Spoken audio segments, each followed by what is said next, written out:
Hey everyone, welcome back this channel. आज के lecture में हम शेल मॉडल के बारे में डिस्कस करेंगे न्यूक्लियर फिजिक्स में।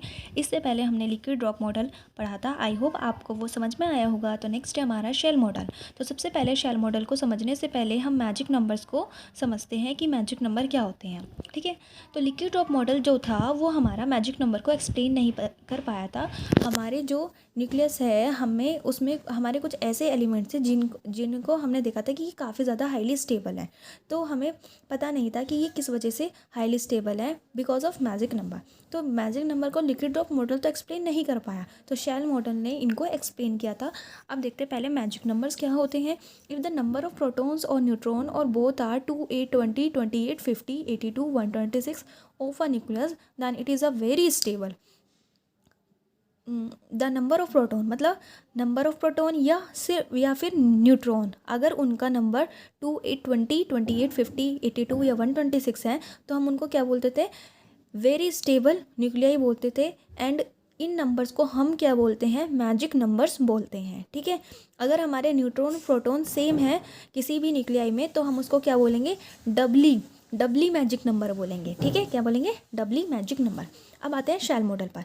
तो liquid drop model cannot explore why some nucleons having proton or neutron or both are 2, 8, 28 they have high binding energy than others. अब लिक्विड ड्रॉप मॉडल तो ये एक्सप्लेन नहीं कर पाया था कि क्यों कुछ जो हमें न्यूक्लियाई मिले थे उनके प्रोटॉन और न्यूट्रॉन की ये संख्या क्यों है और उनकी हाई बाइंडिंग एनर्जी क्यों है अदर्स से। ठीक है, तो जो साइंटिस्ट हैं उन्होंने सोचना स्टार्ट किया कि जो हमारा न्यूक्लियस है उसके चारों ओर जो हमारा इलेक्ट्रॉन रिवॉल्व कर रहा है, क्या पता उसकी वजह से हमारे इस न्यूक्लियस के अंदर जो हमें हाईली स्टेबल न्यूट्रॉन प्रोटॉन मिल रहे हैं। बट ऐसा उन्होंने we don't know exact the force nature inside the nucleus, but वे एग्जैक्ट बता नहीं पाते कि क्या फोर्स लग रही है। So we need to take a guess. तो उन्होंने क्या लिया?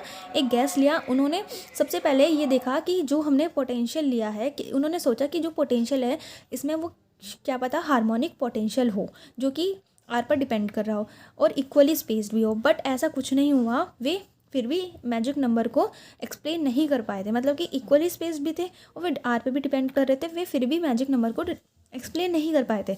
After they took the another guess the potential in the Saxon Woods model. फिर उन्होंने अनदर गैस लिया कि जो पोटेंशियल है वो सेक्शन वुड्स मॉडल का है। सेक्शन वुड्स मॉडल क्या है? ये दो साइंटिस्ट थे, सेक्शन और वुड्स। उन्होंने क्या किया था? उन्होंने ये पोटेंशियल दिया था V R is equal to minus K V not upon 1 plus e to the power R minus R upon में डेल्टा, और उन्होंने इसका एक हमें ग्राफ दिया था। ठीक है, तो यहाँ पर उन्होंने एनर्जी लेवल्स बनाई और हमें सेक्शन वुड्स मॉडल से पता लग गया कि मैजिक नंबर्स हमारे क्या होते हैं। ठीक है, मतलब सक्सेसफुली सेक्शन वुड्स मॉडल से हमें पता लग गया कि हमारे मैजिक नंबर कहाँ से आए थे। तो हमें कुछ एनर्जी लेवल्स मिली। अब वो एनर्जी लेवल्स को हम देखते हैं। तो वो एनर्जी लेवल इस तरह थी। हमारे ग्राउंड स्टेट में हमें 2s मिला था और मैजिक नंबर हमें कितना मिला था? 2, और उस लेवल को हमने क्या किया? 1s हाफ कहा। ठीक है, फिर हमें मिला फर्स्ट एनर्जी मिली, उस पर हमें जो मैजिक नंबर मिला 8 मिला था और उसमें हमें 2 लेवल्स मिली। 1p 3/2 जो हाई थी उसको हमने नीचे रखा और जो हमारी कम थी वो उसको हमने ऊपर रखा, 1p हाफ। ठीक है, फिर इसी तरह हमें 20 की मिली, फिर 28 की, फिर 50 की, 82 की, 126 की। इस तरह हमें जो है एनर्जी लेवल्स मिल गई थी। ठीक है, तो हमें कुछ सक्सेस मिली थी शेल मॉडल की, तो उसको भी देख लेते हैं। ये काफ़ी ज़्यादा इंपॉर्टेंट है। ये क्लियर यहाँ पे दिख नहीं रहा होगा, तो मैं इसे शॉर्ट वीडियो में वहाँ पर शो कर दूँगी। तो सक्सेस क्या मिली थी हमें शेल मॉडल की? वो ये थी कि it very well explain the existence of magic number. बहुत अच्छे से बता दिया था मैजिक नंबर्स के बारे में। ठीक है, and the stability and high binding energy on the basis of close shell. Stability भी बता दी और क्यों बाइंडिंग एनर्जी है on the basis of close shell वो भी उन्होंने अच्छे से बता दी थी। ठीक है, the shell model provides explanation for the ground state spin. उन्होंने ग्राउंड स्टेट स्पिन दिखा दी थी and magnetic moment of the nuclei. ठीक है, फिर नेक्स्ट है nuclear isomers, existence of isobaric isotopic nuclei in different energy state of odd A nuclei between 39 to 49। बहुत important है, ये याद रख लेना। 69 to 81 और 111 to 125 हैज़ बीन एक्सप्लेन। इसको भी इन्होंने बहुत अच्छे से एक्सप्लेन कर दिया था। ठीक है, ऑड न्यूक्लियाई के लिए 39 to 49 39 to 49, 69 to 81, 111 to 125 को बहुत अच्छे से एक्सप्लेन कर दिया था। अब जब हमें सक्सेसफुल मिली तो कुछ हमें लिमिटेशंस भी मिली। लिमिटेशंस क्या मिली? तो अब लिमिटेशंस देखते हैं। लिमिटेशंस क्या आती है हमारे शेल मॉडल की, वो ये थी, this model does not predict the correct value off spin quantum number J in certain nuclei.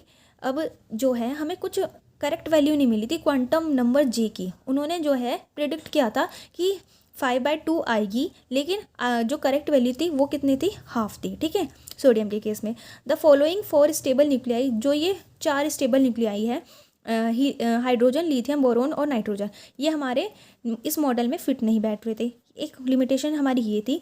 And next था, the model can not explain the observe first excited state in even nuclei at energies much lower than those expected from single particle excitation. It also fails to explain the observed large quadrupole moment of odd nuclei, in particular of those having a value for away from magic number.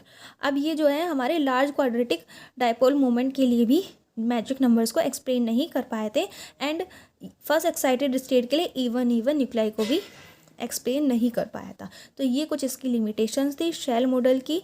तो छोटी सी video में आपको ये I hope अच्छे से समझ में आया होगा कि शेल मॉडल क्या था। मतलब इसने जो है हमें स्पिन को अच्छे से एक्सप्लेन कर दिया था, मैग्नेटिक मोमेंट को अच्छे से एक्सप्लेन कर दिया था, मैजिक नंबर्स को एक्सप्लेन कर दिया था, लेकिन ये हमारे लार्ज क्वाड्रेटिक डायपोल मोमेंट को एक्सप्लेन नहीं कर पाया। इस मॉडल के अंदर हमारे जो ये हमारे 4 स्टेबल न्यूक्लियाई हैं, हाइड्रोजन, लिथियम, बोरोन, नाइट्रोजन, ये फिट नहीं बैठ रहे थे और इनकी करेक्ट वैल्यू क्या थी, 1/2 थी। करेक्ट वैल्यू 1/2 थी, जबकि इनकी जो आ रही थी वो 5/2 आ रही थी। ठीक है, तो ये इसकी लिमिटेशंस होगी। अब नेक्स्ट जो हम मॉडल करेंगे वो होगा हमारा कलेक्टिव मॉडल, वो हम नेक्स्ट वीडियो में डालेंगे। तो आई होप आपको ये अच्छी लगी होगी। Thank you so much.